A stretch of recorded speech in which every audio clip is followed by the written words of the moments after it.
लोकसभेसाठी 12 जागा द्या अशी मागणी वंचितनं महाविकास आघाडीकडे केली आहे। काँग्रेस, शरद पवार गट आणि ठाकरे गट वंचितमध्ये समान जागा वाटप व्हावं, चारही पक्षांना लोकसभेच्या प्रत्येकी 12 जागा मिळाव्यात अशी मागणी यामध्ये करण्यात आली आहे। लोकसभेसाठी 12 जागा द्या अशी मागणी वंचितनं महाविकास आघाडीकडे केली। राज्यामधील 48 लोकसभा मतदारसंघात महाविकास आघाडीमधील शिवसेना आणि राष्ट्रवादीमध्ये फूट पडलेली आहे। शिवसेना आणि राष्ट्रवादीमधील फुटीमुळे या दोन्ही पक्षांची ताकद स्वबळ लढवण्याची राहिलेली नाही।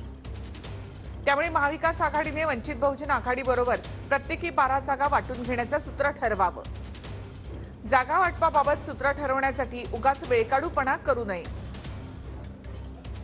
फार तर 2 आठवड्यांमध्ये महाविकास आघाडीने जागा वाटपाचा निर्णय घ्यावा। गेल्या काही वर्षात वंचितची ताकद वाढली आहे, बूथ रचना सुद्धा पूर्ण झालेली आहे। 12 लोकसभेच्या जागांवर कोणती जागा लढवणार, कोण लढवणार यावर नंतर चर्चा होऊ शकते। 12 जागांपैकी 3 जागांवर मुस्लिम उमेदवार उभे करण्याचा वंचितचा मानस आहे। अन्य प्रवर्गातील वंचित घटकांना सुद्धा योग्य प्रतिनिधित्व दिलं जाणार आहे।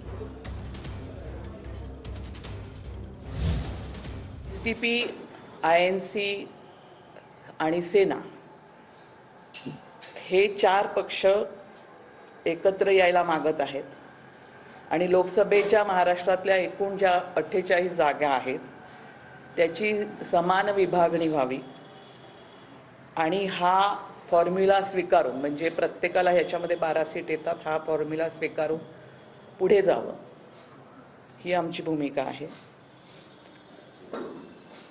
लोकसभेमध्ये काँग्रेस सकट कुठल्याही पक्षाची स्वबळावर पंतप्रधान आणण्याची ताकद